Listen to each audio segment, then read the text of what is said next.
जितने भी जिन्होंने जीत हासिल की उनका मान सम्मान हुआ और महाराज साहब का आशीर्वाद मिला, क्या कुछ कहना चाहेंगे आप? जीत हासिल की वो भामाशाह नहीं थे।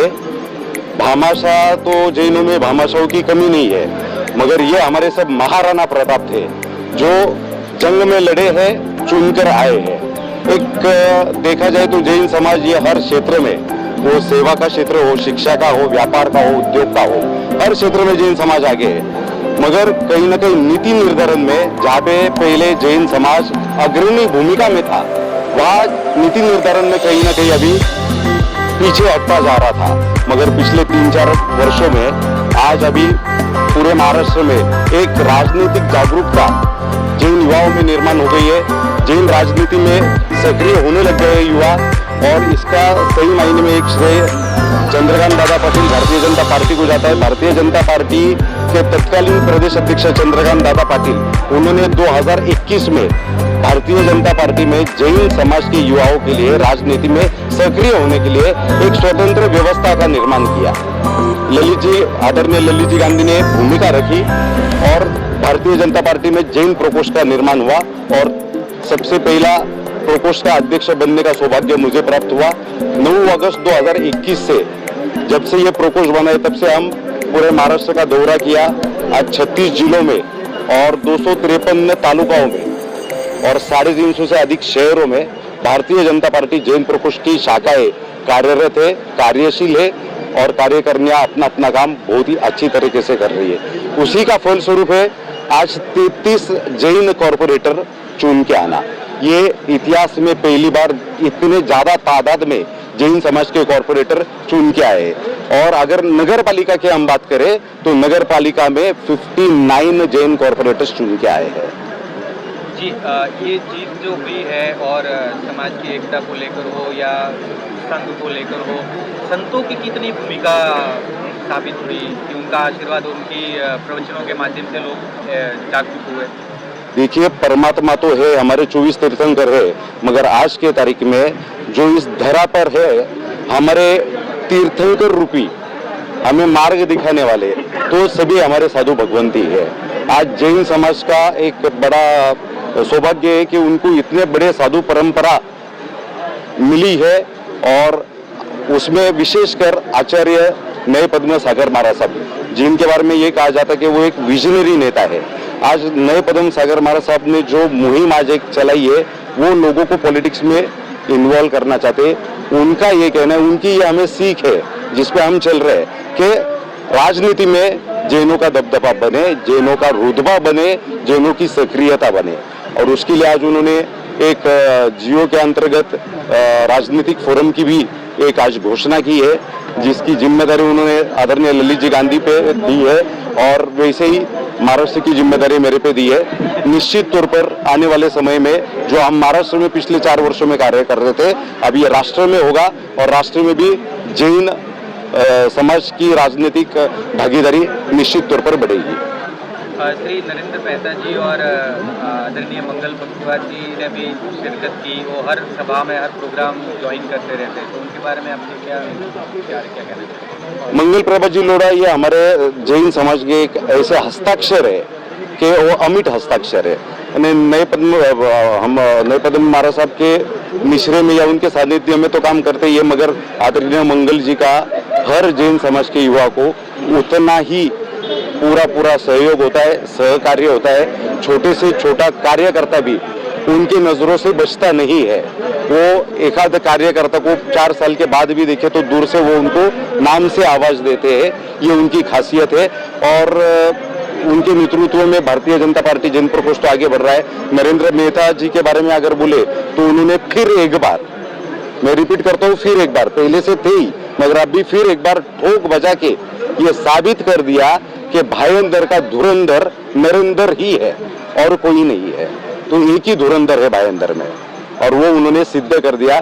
आज उनका स्ट्राइक रेट अगर यदि हम देखें तो 92% का उनका स्ट्राइक रेट रहा है। जितने सीट अलॉट हुए थे पार्टी को और जितने सीट हम जीते हैं, और फिर एक बार वहां पे डिम्पल मेहता जी के माध्यम से एक जैन महिला हमारी कॉर्पोरेट मेयर बनी है, इस बात का भी हमें बिल्कुल कई आनंद है। लोगों के ऐसे विचार है कि आने वाले समय में वीरेंद्र जी मेहता जी को पीएम बनते हुए देखना चाहते हैं, इसके बारे में आपकी कुछ राय है?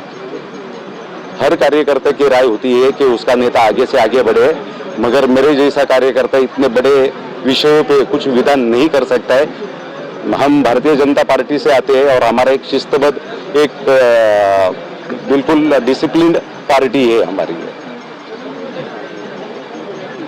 संदीप भंडारी जी को उन्होंने गजब के कार्य किए हैं और आगे बहुत ज्यादा कार्य कर रहे हैं। मैं निवेदन करूंगा पूरी भूमिका बनाएं और उसके बाद सम्मान का सिलसिला आगे शुरू होगा।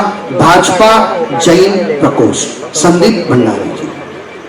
धन्यवाद गुरुदेव। ये आयोजन सिर्फ सम्मान करना नहीं है जैन विधायकों का, जैन कॉर्पोरेटर्स का, ये सिर्फ सम्मान करना नहीं है, तो आज का दिन जैन समाज की जो बढ़ती राजनीतिक में अपनी भागीदारी है वो दिखाने का आज का दिन है। आज हम यदि देखें तो जैन समाज हर क्षेत्र में आगे है। जैन समाज शिक्षा के क्षेत्र में आगे, आरोग्य के क्षेत्र में, सहकार हो, व्यापार हो, उद्योग हो, हर क्षेत्र में आगे है। जब भी कोई आपदा आती है देश पे, सबसे पहले सेवा करने के लिए जाने वाला जैन समाज ही होता है। इतना सब होते हुए भी, सक्षम होने के बावजूद भी आज जैन समाज पे विभिन्न आघात भी होते जा रहे हैं। कभी हमारे मंदिर तोड़े जा रहे हैं, कभी मंदिरों पे, तीर्थस्थलों पे कब्जा किया जाता है, कभी साधु भगवंतों के बारे में अपशब्द बोले जाते हैं, कभी उन पे हल्ले होते हैं, कभी हमारे धार्मिक भाइयों पे भी जब वो व्यापार करते हैं उनको भी काफी परेशानियों का सामना करना पड़ता है। ये सब क्यों? ये सब इसलिए कि हमारे पास बाकी सब ताकतें होते हुए भी हमारी राजनीतिक ताकत कहीं ना कहीं कम है। आज नीति निर्धारण में हम नहीं के बराबर है। एक जमाने में नीति निर्धारण में सबसे अहम भूमिका अगर किसी की होने की तो वो जैन समाज की होने की। आज वहां पे हम कहीं ना कहीं कम बढ़ते नजर आ रहे थे, मगर पिछले 4 वर्षों में, 4 वर्षों के पहले भारतीय जनता पार्टी में तत्कालीन प्रदेश अध्यक्ष चंद्रकांत दादा पाटिल से हमने गुजारिश की। तब ललित जी गांधी इनके नेतृत्व में उन्होंने एक प्रोजेक्ट रखा और उन्होंने चंद्रकांत दादाजी और मुख्यमंत्री महोदय से, तब के वो विरोधी पक्ष नेता थे देवेंद्र जी फडणवीस, उनके सामने ये भूमिका रखी कि यदि आपको जैन समाज को राजनीति में सक्रिय करना है तो जैन समाज को एक अलग व्यवस्था आपको करके देनी पड़ेगी। एक प्रकोष्ठ का निर्माण, एक सेल का निर्माण, एक अलग व्यवस्था का निर्माण करके देना पड़ेगा। तो जो जैन समाज तन मन और धन से भारतीय जनता पार्टी के साथ है ही, वो और सक्रिय तरीके से राजनीति में जुड़ेगा और पार्टी की भी ताकत बढ़ाएगा। और तब उनके निवेदन को मान देते हुए 2021 9 अगस्त 2021 को भाजपा जैन प्रकोष्ठ की स्थापना की गई और पहला प्रदेश अध्यक्ष बनने का मान तभी मुझे मिला। पिछले 4 वर्षों से उस माध्यम से महाराष्ट्र के सभी जिलों में, 36 जिलों में, 253 तालुकाओं में और 350 से अधिक शहरों में आज भारतीय जनता पार्टी की सक्रिय कार्यकारिणियां मौजूद है, वो काम कर रही है और उसका ही फलस्वरूप अब भी कॉर्पोरेशन इलेक्शन में 235 कुल 235 पार्षद लड़ने के लिए अपने पास कार्यकर्ता तैयार थे। 8 महीना पहले गुरुदेव से पालीताना में मैं जाके मिलके आया, गुरुदेव को ये सब भूमिका रखी, तब गुरुदेव ने हौसला अफजाई की और उसके बाद 8 महीने में पूरा गुरुदेव के मार्गदर्शन में ये पॉलिटिकली हम कैसे एक्टिव हो सकते हैं, युवाओं को हम कैसे राजनीति में ज्यादा ला सकते हैं, इलेक्शन में हमारी सहभागिता कैसे बढ़ेगी, वो गुरुदेव के मार्गदर्शन में वो काम चालू हुआ और उसी का फलस्वरूप था 235 हमारे पास उम्मीदवार थे। पहले तो उम्मीदवार भी नहीं होने के, क्योंकि जब इलेक्शन की बात आती है या पॉलिटिक्स की बात आती है तो अपना एक ही जवाब होता है, मारे काही करणं आहे, वापरो काम आहे काय, या हमारा काम आहे काय, माझं काम आहे का, करणारे करतील, करणारे नहीं करना, अपना काम अपने को भी करना पड़ेगा, अपने को भी आगे आना पड़ेगा। और उस हिसाब से इस बार सबसे ज्यादा, सबसे अधिक टिकट अगर किसी पार्टी ने दिए तो सिर्फ भारतीय जनता पार्टी थी और उसमें टोटल कुल 39 कॉर्पोरेटर चुन के आए, 39 में 33 ये जैन कॉरपोरेटर हमारे भारतीय जनता पार्टी से है और इस बात का मुझे बहुत गर्व है। उसमें हमारे प्रदेश पदाधिकारी भी अभी सीमाजी शाह ये महामंत्री के पद पर भारतीय जनता पार्टी जैन प्रकोष्ठ में कार्यरत है। हमारे भरत भाई कोठारी प्रदेश उपाध्यक्ष पद पर कार्यरत है। ऐसे काफी जगह पे जो हमारे भाजपा के सक्रिय कार्यकर्ता थे जैन प्रकोष्ठ के, उन्हें भी टिकट मिला है, उन्हें भी अपना नसीब आजमाने का चांस मिला और उन्होंने भी अपना कुशल ये दिखा के आज वो चुन के आए हैं। ये हमारे लिए बड़े गर्व की बात है। मैं यहाँ पे सभी नवनिर्वाचित कॉरपोरेटर से एक बात कहना चाहूंगा, हम सिर्फ हमें कॉरपोरेशन में जाके जनता का काम करना है, वो तो करने ही वो आप करोगे ही, मगर सबसे पहले आपका काम है आपके धर्म के प्रति वो निष्ठा आपकी सबसे अहम रहेगी। हर प्रभाग में, हर शहर में एम्यूनिटी स्पेस की जमीनें होती है जो कॉरपोरेशन किसी ना किसी संस्था को अलॉट करती है और वहां पे कुछ ना कुछ एम्यूनिटी स्पेस डेवलप किया जाता है। तो मैं चाहूंगा कि आपके कार्यकाल में ये पहले 1 वर्ष में ही हर शहर में जहां जहां पे आप हो वहां पे हमारे एक जैन भवन के लिए, जैन उपाश्रय के लिए जगह मिले, वो उपलब्ध हो, जैन बगीचा हो। ये काम आपका है, ये आप बिल्कुल आसानी से कर सकते हो। किसी बगीचे को किसी आचार्य भगवंत का नाम, 24 तीर्थंकर में से हमारे किसी तीर्थंकर परमात्मा का नाम, ये तो आप आसानी से कर सकते हो। और सबसे मेन जो अलग अलग चौक होते हैं, वो चौक को सुशोभित करके हर शहर में कम से कम 5 से 7 जैन स्तंभ का निर्माण, ये अपने माध्यम में, अपने कार्यकाल में आपके हाथों से ये होना चाहिए। गुरुदेव का इसके लिए पूरा आशीर्वाद है, गुरुदेव का मार्गदर्शन मिलेगा। जहां आपको अड़चन आएगी वहां गुरुदेव, जहां हम थक जाते हैं वहां ये शुरू होते हैं। तो जब हमारे पास ऐसी तोफ है तो हमने क्यों उसका फायदा ना उठाए। आज भारतीय जनता पार्टी में जैन प्रकोष्ठ की पूरी भूमिका रहो, जो कार्यकर्ता सब चारों संप्रदाय एकत्रित हुए, all India Jain minority federation जो कि 2014 से कार्य कर रहा था, 2014 में जब ये माइनॉरिटी स्टेटस हमें मिला तो उसके बाद तुरंत ही ये चीज को समझते हुए कि अभी अगर ये माइनॉरिटी की योजनाएं है, ये अगर आखिरी तबके तक पहुंचानी है तो उसके लिए एक नेटवर्क का होना आवश्यक है। और वो ध्यान में रखते हुए आदरणीय ललित जी गांधी ने उस वक्त all India Jain minority federation की स्थापना की। सौरभ जी भंडारी, विकास जी अच्छा, हम सब ने मिलके आज all India Jain minority federation का लगभग पूरे भारत में 650 से अधिक शाखाओं का नेटवर्क है। और इन सबका ही फलस्वरूप महाराष्ट्र में सरकार के पास हमने एक विशेष मांग रखी।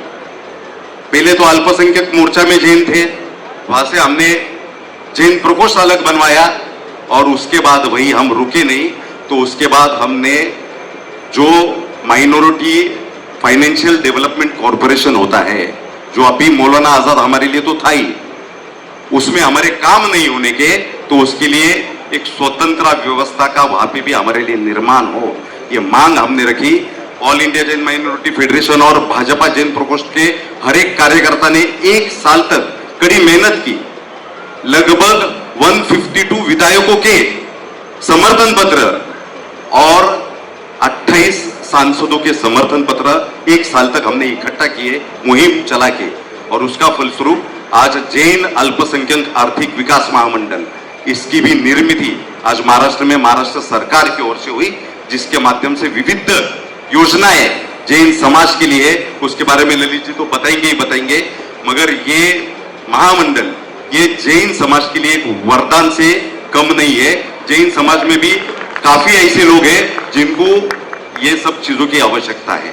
कल ही गुरुदेव के साथ हमारी बात चल रही थी इन सब विषय पे, साध्वी जी के साथ भी, तभी मैंने बताया कि 40% जैन समाज ये लोअर मिडिल क्लास में आता है, 40% मिडिल क्लास में आता है, 10% बिलो पॉवर्टी लाइन भी है, और ओनली 10% जो है वो क्रीम लेयर में है, जो कि स्टेज पे सब महानुभाव बैठे हैं, ये 10% है।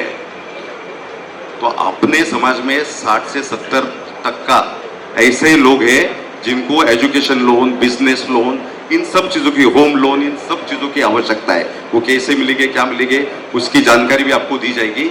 मगर मैं एक ही बात यहाँ पे कहना चाहूंगा कि अभी भी, इसके आगे भी अपनी राजनीतिक सक्रियता अधिक से अधिक बढ़ाना हम सभी के लिए आवश्यक है। पॉलिटिकल में एक्टिव होना हमारे लिए आवश्यक है। और पॉलिटिक्स में भी जब आते हो, मैं हमेशा कहता हूं, कोई अगर ध्येय लेके अगर आप आते हो तो ही पॉलिटिक्स में आओ। आपको सिर्फ सोशल काम करना है तो आप अपने पास जियो है, जीतो है, AIJMF है, ऐसी काफी संस्थाएं है। मगर जब पॉलिटिक्स में आओगे तो कोई तो भी एक ध्येय लेके आओ कि मुझे कॉर्पोरेटर बनना है, मुझे विधायक बनना है, मुझे सांसद बनना है, मुझे संगठन में कोई एक बड़ा पद चाहिए। ये अगर अपनी धारणा होगी तो ही आप यहाँ पे आइए। जब तक आप पॉलिटिक्स में एक्टिव नहीं होंगे, हमारा रुतबा राज्य में भी और देश में भी बिल्कुल भी नहीं चलेगा। तो सबसे अधिक आवश्यकता है कि राजनीति में अभी हमारी सक्रियता बढ़े। आप सभी का ज्यादा समय न लेते हुए अभी सम्मान समारोह के और हम वापस बढ़ेंगे। मैं अभी मुंबई के जो हमारे सब पार्षद आए हुए, मुंबई वाले वो सबसे आखिरी में लो, आखिरी में करते हैं, सबसे आखिरी में। तो फिर मुंबई के हमारे जो मेरे- नगर सेवक सेविकाएं हैं, मैं सबका ऐसे तो परिचय जब बहुमान होगा तब कराऊंगा ही। CM साहब के विशेष इन्वॉल्वमेंट से जो कुछ सीट